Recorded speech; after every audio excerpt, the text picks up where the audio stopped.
욥이 대답하여 이르되 너희가 내 마음을 괴롭히며 말로 나를 짓부수기를 어느 때까지 하겠느냐. 너희가 10번이나 나를 학대하고도 부끄러워 아니하는구나. 비록 내게 허물이 있다 할지라도 그 허물이 내게만 있느냐. 너희가 참으로 나를 향하여 자만하며 내게 수치스러운 행위가 있다고 증언하려면 하려니와 하나님이 나를 억울하게 하시고 자기 그물로 나를 애워싸신 줄을 알아야 할지니라. 내가 폭행을 당한다고 부르짖으나 응답이 없고 도움을 간구하였으나 정의가 없구나. 그가 내 길을 막아 지나가지 못하게 하시고 내 앞길에 어둠을 두셨으며 나의 영광을 거두어 가시며 나의 관모를 머리에서 벗기시고 사면으로 나를 헐으시니 나는 죽었구나. 내 희망을 나무 뽑듯 뽑으시고 나를 향하여 진노하시고 원수같이 보시는구나. 그 군대가 일제히 나와서 길을 도두고 나를 치며 내 장막을 둘러 진을 쳤구나. 나의 형제들이 나를 멀리 떠나게 하시니 나를 아는 모든 사람이 내게 낯선 사람이 되었구나. 내 친척은 나를 버렸으며 가까운 친지들은 나를 잊었구나. 내 집에 머물러 사는 자와 내 여종들은 나를 낯선 사람으로 여기니 내가 그들 앞에서 타국 사람이 되었구나. 내가 내 종을 불러도 대답하지 아니하니 내 입으로 그에게 간청하여야 하겠구나. 내 아내도 내 순결을 싫어하며 내 허리의 자식들도 나를 가련하게 여기는구나. 어린 아이들까지도 나를 업신여기고 내가 일어나면 나를 조롱하는구나. 나의 가까운 친구들이 나를 미워하며 내가 사랑하는 사람들이 돌이켜 나의 원수가 되었구나. 내 피부와 살이 뼈에 붙었고 남은 것은 겨우 잇몸뿐이로구나. 11월 5일 금요 새벽 큐티 시간입니다. 이 시간에는 외로운 욥의 탄식에 대해서 말씀을 전하겠습니다. 욥은 성경에서 순전하고 정직하고 하나님을 경외하며 악에서 떠난 자라고 했습니다. 그런 욥이 인간이 견디기 어려운 극한의 고난을 당했습니다.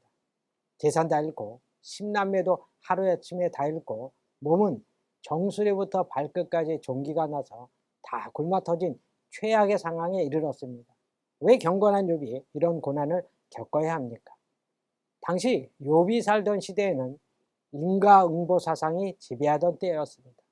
원인 없는 결과는 없다고 믿었기에 선을 행하면 복을 받지만 악을 행하면 벌을 받는다고 생각했습니다. 그래서 욥의 세 친구들도 찾아와서 하는 말은 한결같이 욥, 내가 당한 재앙은 그냥 까닭없이 당하는 고난이 아니야. 뭔가 하나님 앞에 잘못한 것이 있으니까 이런 재난을 당하는 거야. 죄를 회개해야 돼. 그러니 욥이 얼마나 괴로웠겠습니까? 본문은 빌닷의 두 번째 논박에 대한 욥의 답변으로 욥은 빌닷의 말을 듣고 마음이 너무 괴롭고 고통스러웠습니다. 2절 3절을 보면 너희가 내 마음을 괴롭히며 말로 나를 짓부수기를 어느 때까지 하겠느냐. 너희가 10번이나 나를 학대하고도 부끄러워 아니하는구나 라고 했습니다. 욥은 지금 깊은 고통과 함께 극도의 외로움과 고독감으로 깊게 탄식하고 있습니다. 하나님께서 왜 자신에게 이런 고통을 허락하시는지 도무지 이해할 수가 없었습니다. 왜 자기를 원수처럼 대하시는지 너무도 외로웠습니다. 10절 11절을 보면 사면으로 나를 헐으시니 나는 죽었구나. 내 희망을 나무 뽑듯 뽑으시고 나를 향하여 진노하시고 원수같이 보시는구나 하며 죽음의 절망을 느꼈습니다. 솔직히 하나님께서 자신을 향해 진노하사 원수처럼 대하시는데 무슨 희망이 있겠습니까? 그런데 욥을 더욱 절망적 상황으로 몰고 가는 것이 있었는데 그것은 외로움과 고독이었습니다. 아리스토텔레스의 말대로 인간은 사회적 동물입니다. 친밀한 인간관계가 중요한데 자신이 존중받고 있고 존재 가치가 있음을 느낄 때 삶의 의미가 있고 행복이 있습니다.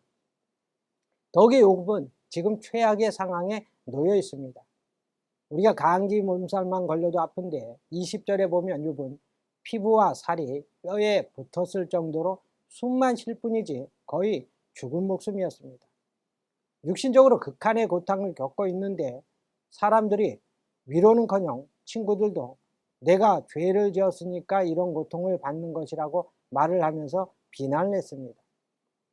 욥과 가까운 사이부터 욥을 따돌리기 시작합니다. 먼저 가족들이 욥을 떠나갔습니다. 이어 친척들과 가까운 친지들이 욥을 버렸습니다. 심지어 종들도 욥을 무시하고 어린 아이들도 업신여기고 조롱을 합니다. 아내도 병든 욥을 싫어하고 형제들도 멀리합니다. 친한 친구들도 욥을 꺼려했는데 욥을 사랑했던 사람들이 욥에게서 일제히 등을 돌렸습니다. 이제 욥의 주위에는 아무도 없습니다.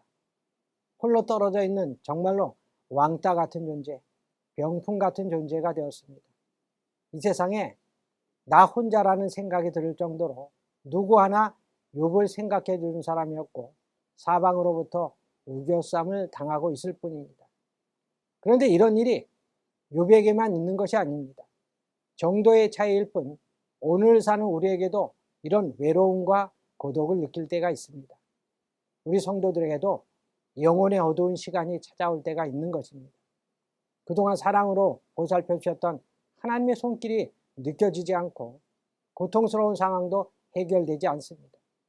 설상가상으로 주변 사람들이 나를 떠나고 나를 모르는 척합니다. 하나님의 침묵과 인간적 외로움으로 탄식의 나날을 보냅니다.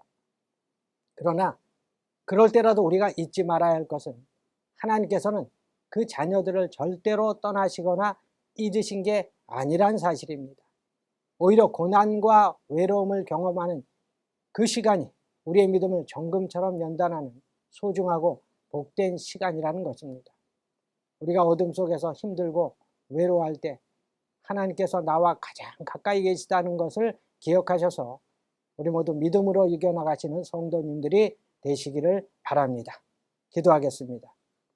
우리의 생사복을 주관하시는 좋으신 하나님 아버지, 우리가 인생을 살아갈 때 정말 이해할 수 없는 고난을 당할 때가 있나이다.